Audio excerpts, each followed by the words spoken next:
Hello friends, இந்த வீடியோவில் நம்ம என்ன பார்க்க போகிறோம் அப்படின்னாக்கா டிஎன் டெட் 2025 பேப்பர் 2 தமிழ் மாதிரி வினாத்தாள் 12 தான் பார்க்க போகிறோம். கொஷின்ஸ் பாருங்கள். ரோமன் வரி வடிவில் அச்சிடப்பட்டுள்ள நூல் கார்டிலா. ரோமன் வரி வடிவில் அச்சிடப்பட்டுள்ள நூல் கார்டிலா. இந்திய மொழிகளிலேயே மேலை நாட்டு எழுத்துருவில் முதலில் அச்சேறிய மொழி தமிழ். இந்திய மொழிகளிலேயே மேலை நாட்டு எழுத்துருவில் முதலில் அச்சேறிய மொழி தமிழ். கடல் கடந்து முதலில் அச்சேறிய தமிழ்மொழி பற்றிய குறிப்பு இடம்பெற்றுள்ள மலர் 6ஆம் உலகத்தமிழ் மாநாட்டு மலர். கடல் கடந்து முதலில் அச்சேறிய தமிழ்மொழி பற்றிய குறிப்பு இடம்பெற்றுள்ள மலர் 6ஆம் உலகத்தமிழ் மாநாட்டு மலர். தமிழுக்கு உரிய சொற்கள் மட்டுமின்றி தெலுங்கு, கன்னடம் முதலிய பிற திராவிட மொழிகளுக்குரியனவாக கருதப்படும் சொற்களும் தமிழில் உள என்று கூறியவர் கால்டுவெல். தமிழுக்கு உரிய சொற்கள் மட்டுமின்றி தெலுங்கு, கன்னடம் முதலிய பிற திராவிட மொழிகளுக்குரியனவாக கருதப்படும் சொற்களும் தமிழில் உள என கூறியவர் கால்டுவெல். சம்பா நெல்லில் மட்டும் டேஷ் உள்வகைகள் உள்ளன. 60 உள்வகைகள் உள்ளன. சம்பா நெல்லில் மட்டும் டேஷ் உள்வகைகள் உள்ளன. 60 உள்வகைகள் உள்ளன. வரகு, காடைக்கன்னி, குதிரைவாலி முதலிய சிறு கூலங்கள் டேஷ் அன்றி வேறெங்கும் விளைவதில்லை. தமிழ்நாட்டில் அன்றி வேறெங்கும் விளைவதில்லை. வரகு, காடைக்கன்னி, குதிரைவாலி முதலிய சிறு கூலங்கள் தமிழ்நாட்டில் அன்றி வேறெங்கும் விளைவதில்லை. காய்ந்த குச்சி, காய்ந்த சிறு கிளை இவ்வாறு அழைக்கப்படுகின்றன. சுள்ளி, விறகு. காய்ந்த குச்சியை சுள்ளின்னு சொல்லுவோம். காய்ந்த சிறு களையை விறகு அப்படின்னு சொல்லுவோம். சோளம், கரும்பு, தென்னை, பனை முதலியவற்றின் கொழுந்து குருத்து. சோளம், கரும்பு, தென்னை, பனை முதலியவற்றின் கொழுந்து குருத்து. மரஞ்செடியிலிருந்து பூ கீழே விழுந்த நிலை வி. மரஞ்செடியினின்று பூ கீழே விழுந்த நிலை வி. தமிழ் சொல்வளம் எனும் கட்டுரை இடம்பெற்றுள்ள நூல் சொல்லாய்வு கட்டுரைகள். தமிழ் சொல்வளம் எனும் கட்டுரை இடம்பெற்றுள்ள நூல் சொல்லாய்வு கட்டுரைகள். குழு குளுத்து நாறிய பழம் அல்லது காய் இதை என்னன்னு சொல்லுவோம்னா அழுகல்.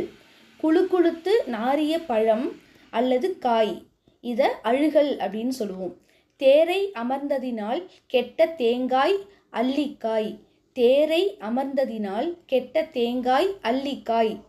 நெல், கேழ்வரகு இவற்றின் அடி டேஷ் ஆகும் தாள். நெல், கேழ்வரகு இவற்றின் அடி டேஷ் ஆகும் தாள். கீரை, வாழை இவற்றின் அடி டேஷ் ஆகும் தண்டு. கீரை, வாழை இவற்றின் அடி டேஷ் ஆகும் தண்டு. நெட்டி, மிளகாய் செடி இவற்றின் அடி டேஷ் ஆகும் கோல்.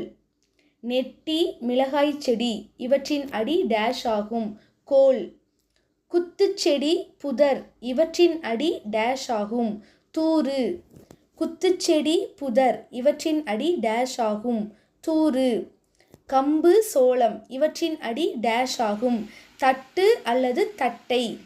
கம்பு, சோளம் இவற்றின் அடி டேஷ் ஆகும் தட்டு அல்லது தட்டை. கரும்பின் அடி டேஷ் ஆகும் கழி. கரும்பின் அடி டேஷ் ஆகும் கழி. மூங்கிலின் அடி டேஷ் ஆகும் கழை. மூங்கிலின் அடி டேஷ் ஆகும் கழை. புலி, வேம்பு இவற்றின் அடி டேஷ் என்றே அழைக்கப்படுகிறது அடி என்றே அழைக்கப்படுகிறது. புலி, வேம்பு இவற்றின் அடி அடி என்றே அழைக்கப்படுகிறது. மரத்திலிருந்து பிரியும் மாபெரும் கிளை டேஷ் என்று அழைக்கப்படுகிறது கவை. அடிமரத்திலிருந்து பிரியும் மாபெரும் கிளை கவை என அழைக்கப்படுகிறது. கவையின் பிரிவு கொம்பு அல்லது கொப்பு எனப்படும். கவையின் பிரிவு கொம்பு அல்லது கொப்பு எனப்படும். கொம்பின் பிரிவு கிளை ஆகும். கொம்பின் பிரிவு கிளை ஆகும். கிளையின் பிரிவு சினை ஆகும். கிளையின் பிரிவு சினை ஆகும். சினையின் பிரிவு போத்து ஆகும். சினையின் பிரிவு போத்து ஆகும். போத்தின் பிரிவு குச்சி ஆகும். போத்தின் பிரிவு குச்சி ஆகும். குச்சியின் பிரிவு இணுக்கு ஆகும். குச்சியின் பிரிவு இணுக்கு ஆகும். சுள்ளி, விறகு, வெங்கழி, கட்டை என்பன டேஷ் தாவரத்தின் பகுதிகளுக்கு வழங்கப்படும் பெயர்களாகும். காய்ந்த தாவரத்தின் பகுதிகள். சுள்ளி, விறகு, வெங்கழி, கட்டை என்பன காய்ந்த தாவரத்தின் பகுதிகள். இலை, தாள், தோகை, ஓலை, சண்டு, சருகு என்பன டேஷ் வகைகளை குறிக்கும். தாவரங்களின் இலை வகைகளை குறிக்கும்.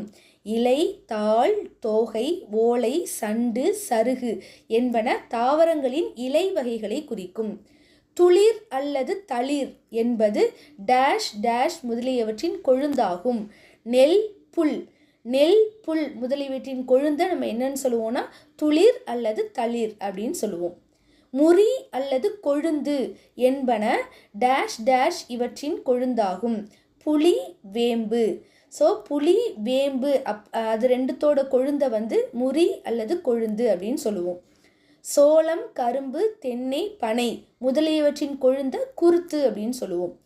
கரும்பின் நுனிப்பகுதி கொழுந்தாடை எனப்படும். சருகு என்பது காய்ந்த இலை. சருகு என்பது காய்ந்த இலை. சிவியல் என்பது சுருங்கிய பழம். சிவியல் என்பது சுருங்கிய பழம். பனையின் இளநிலையை வடலி என அழைக்கிறோம். பனையின் இளநிலையை வடலி என அழைக்கிறோம். கரும்பின் இலையை தோகை என அழைப்பர். கரும்பின் இலையை தோகை என அழைப்பர். பூ வாடிய நிலையை செம்மல் என அழைப்பர். பூ வாடிய நிலையை செம்மல் என அழைப்பர். மா, புளி, வாழை முதலியவற்றின் இளநிலை கன்று. மா, புளி, வாழை இவற்றின் இளநிலை கன்று. பூவின் தோற்ற நிலை அரும்பு. பூவின் தோற்ற நிலை அரும்பு. பூ விரியத் தொடங்கும் நிலை போது. பூ விரியத் தொடங்கும் நிலை போது. பூவின் மலர்ந்த நிலை மலர். பூவின் மலர்ந்த நிலை மலர். வி என்பது மரஞ்செடியிலிருந்து பூ கீழே விழுந்த நிலை. வி என்பது மரஞ்செடியிலிருந்து பூ கீழே விழுந்த நிலை. பூ வாடின நிலை செம்மல். பூ வாடின நிலை செம்மல். பூவோடு கூடிய இளம்பிஞ்சுக்கு பூம்பிஞ்சு என்று பெயர். பூவோடு கூடிய இளம்பிஞ்சுக்கு பூம்பிஞ்சு என்று பெயர். இளம்காய் பொதுவாக பிஞ்சு எனவும் மாம்பிஞ்சு வடு எனவும் பலாப்பிஞ்சு முசு எனவும் எல் பிஞ்சு கவ்வை எனவும் அழைக்கப்படும். பொதுவாக பிஞ்சை பிஞ்சு இருந்தால் சொல்லணும். இளம் காயை பிஞ்சு அப்படின்னு சொல்லுவோம். மாம்பிஞ்ச வடு அப்படின்னு சொல்லணும். பலாப்பிஞ்ச முசு அப்படின்னு சொல்லணும். எல் பிஞ்சுங்கிறது கவ்வை அப்படின்னு சொல்லுவாங்க. தென்னை, பனை இவற்றின் இளம்பிஞ்சு குறும்பை எனப்படும். தென்னை, பனை இவற்றின் இளம்பிஞ்சு குறும்பை எனப்படும். முற்றாத தேங்காயை இளநீர் என சொல்லுவோம். முற்றாத தேங்காய் இளநீர் என அழைக்கப்படும். பூம்பிஞ்சு பூவோடு கூடிய இளம்பிஞ்சு. பூம்பிஞ்சு பூவோடு கூடிய இளம்பிஞ்சு. வாழை பிஞ்சை நம்ம என்னன்னு சொல்லுவோம்னா வாழை கச்சல் அப்படின்னு சொல்லுவோம். வாழை பிஞ்சை வாழை கச்சல் என அழைப்பர். வாழை குலையை நம்ம தாறு அப்படின்னு சொல்லுவோம். வாழை குலை தாறு எனப்படும். புழு பூச்சி அரித்த காய்களுக்கு சொத்தை என்று பெயர். புழு பூச்சி அரித்த காய்களுக்கு சொத்தை என்று பெயர். வரகு, கேழ்வரகு முதலியவற்றின் உமி கொம்பை ஆகும். வரகு, கேழ்வரகு முதலியவற்றின் உமி கொம்பை ஆகும். மா, பனையின் வித்து கொட்டை எனவும் தென்னையின் வித்து தேங்காய் எனவும் வழங்கப்படும். மா, பனையின் வித்துனா விதை, உங்களுக்கே தெரியும். மா, பனையின் வித்து கொட்டை எனவும் தென்னையின் வித்து தேங்காய் எனவும் வழங்கப்படும். நெல், கத்தரி முதலியவற்றின் இளநிலை நாற்று என்றழைக்கப்படும். நெல், கத்தரி முதலியவற்றின் இளநிலை நாற்று என்றழைக்கப்படும். புளி, காஞ்சிரை முதலியவற்றின் வித்து காள். புளி, காஞ்சிரை முதலியவற்றின் வித்து காள். வரகு, காடைக்கன்னி, குதிரைவாலி முதலிய தானிய வகைகளை சிறு கூளங்கள் என்று அழைப்பர். வரகு, காடைக்கன்னி, குதிரைவாலி முதலிய தானிய வகைகளை சிறு கூளங்கள் என அழைப்பர். ஓலை என்பது இலை வகையை சார்ந்ததாகும். ஓலை என்பது இலை வகையை சார்ந்ததாகும். பதராய் போன மிளகாயை சொண்டு என அழைப்போம். பதராய் போன மிளகாயை சொண்டு என அழைப்போம். சுரையின் ஓடு குடுக்கை என அழைக்கப்படுகிறது. சுரையின் ஓடு குடுக்கை என அழைக்கப்படுகிறது. நெல், புல் முதலியவற்றின் இலை தாள் என அழைக்கப்படுகிறது. நெல், புல் முதலியவற்றின் இலை தாள் என அழைக்கப்படுகிறது. சூட்டினால் பழுத்த பிஞ்சு வெம்மல். சூட்டினால் பழுத்த பிஞ்சு வெம்மல்.